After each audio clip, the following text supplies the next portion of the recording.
Hot honey chicken tenders has taken over the internet with over 100 million views worldwide. But with so many versions, I wanted to find the best one, the ultimate tender. I'm going to show you my version on how to get the perfect breading and fry them until crispy golden brown with breading that doesn't fall off. Then I'm going to pair it up with the ultimate combination sauce of sweet and spicy. I tested all of them and now I'm going to show you the one that beats them all.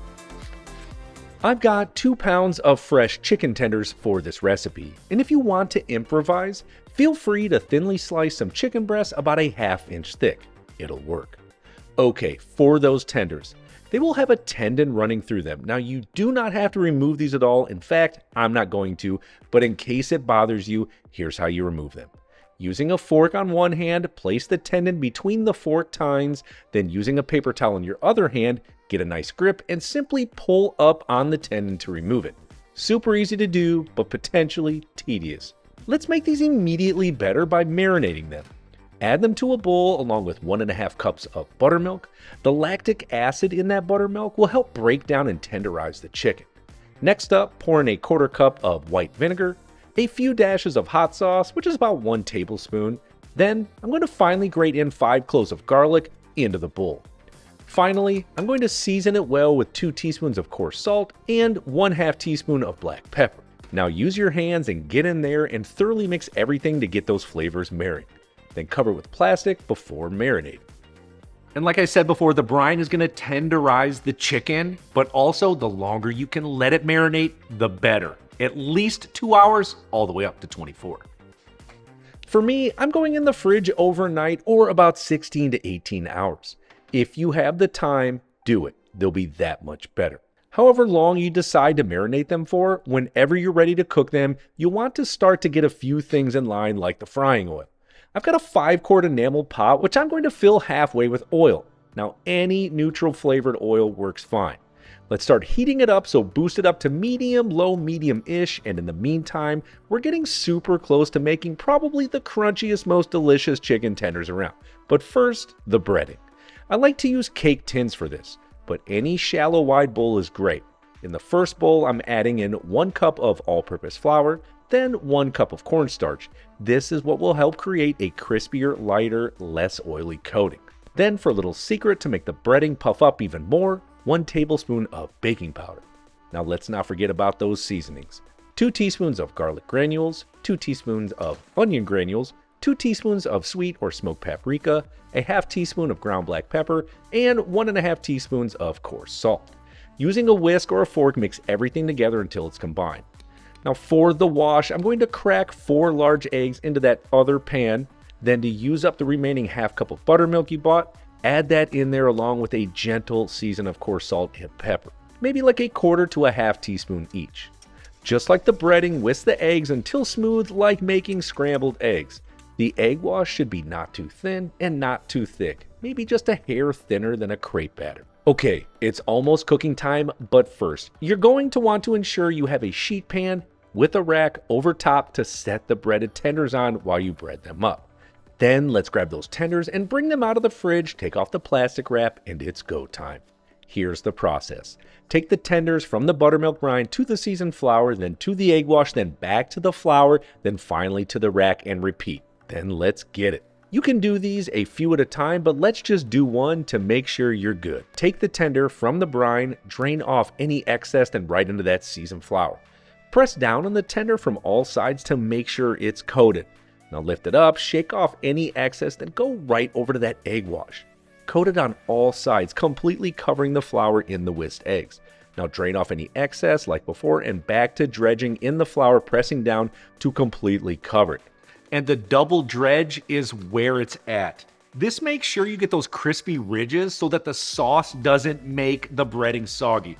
And a big thing here, don't forget to let it rest. That's a huge secret into making sure the breading doesn't fall off.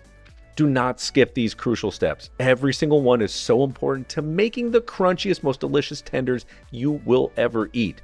Now set them to the side on the rack to rest for up to 15 minutes while you repeat the breading process. Now don't worry if you see a few wet spots coming through on the breading, it literally means nothing. I promise you, and I'll prove it to you in a few seconds. But first, let's get these over to the cooktop and see where the oil's at. I want it at 375F because these cold breaded up tenders are going to immediately drop the heat to 350F, which is where I actually want to fry them at. Perfect. I'm going to now add up to 6 tenders to that hot oil, and they'll take about 3.5 to 4 minutes to cook through and create a beautiful crispy brown crust all around, or until they reach about 160 degrees F internally. Don't worry, they'll keep cooking when you set them to the side. Golden, crispy, and bubbling, exactly what we're looking for. Don't rush this part. If you have to do it in batches, do it. And also, don't overcrowd the pot too much, or you're going to lose that temperature sweet spot. These look absolutely perfect. Beautifully brown, cooked through, and crispy crunchy. I'm going to use a spider strainer to remove them and set them to the side on a separate rack to drain off any excess oil. And yeah, I'm probably going to gank one of these. They keep winking at me. These will easily hold and stay crunchy and hot while you cook the rest of your tenders in batches. And real quick, if you're wondering how to reuse this oil once it's done cooling, be sure to check out my lomo saltado video. But first, I hope you didn't forget about that hot honey sauce. So while these are frying, we can quickly make it. In a small 2-quart pot, I'm adding in 1 cup of honey, followed up with some heat, 2 teaspoons of hot sauce, 2 teaspoons of red pepper flakes, then 1 teaspoon of cayenne, and then of course to tame all that spice, I'm going to add in 2 teaspoons of white vinegar and a half stick of unsalted butter. Just turn the heat to low and cook and stir it just until the butter is melted. Be sure to give it a try to make sure it's got enough heat for you.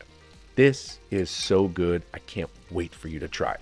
Once the chicken is done, let's bring the rack over, and do you hear that? Don't you just hate it when things are just too crispy? Delicious. Now, using a brush or a spoon, coat the tenders on all sides in that goodness. And yeah, I need to try this, but let's go one step further with a few more dippers, shall we? Beginning with my world famous homemade ranch. Just ask the people that have made it. All right, I digress. In a bowl, 1.5 cups of mayonnaise, 3/4 cup of buttermilk, 2 teaspoons of dried dill, 2 teaspoons of garlic granules, 2 teaspoons of onion granules, salt, pepper, and whisk away. Try not to drink this one, okay? Now, while that hot honey brings the temperature up of everything, that ranch is going to cool it down. Oh yeah, and I've got 2 other ones that are awesome with this. Here you go. Let's make one of my favorite tendy sauces ever, honey mustard. 1.5 cups of mayonnaise, 1/3 cup of yellow mustard, 1/4 cup of Dijon mustard, 1/4 cup of honey, and then finally 2 teaspoons of white vinegar. Use a whisk and mix it up to combine. This right here is seriously ridiculous. And real quick, if you aren't making a homemade mayo, Duke's is where it's at. I said what I said. Now the chicken tenders are almost done cooking, but I think I have time for one more sauce. Blue cheese. 3/4 cups of mayonnaise, 1/2 cup of buttermilk, 3/4 cup of blue cheese crumbles, 1/2 cup of full fat sour cream, a dash of Worcester sauce, 2 teaspoons of white vinegar, 1.5 teaspoons of garlic granules, 1 teaspoon of granulated sugar, a season of coarse salt and freshly cracked pepper, and mix it up.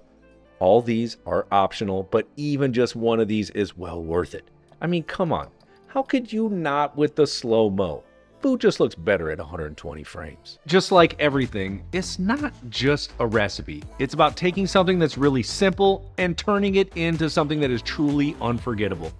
I mean, that's what cooking's all about. All right, let's get in this.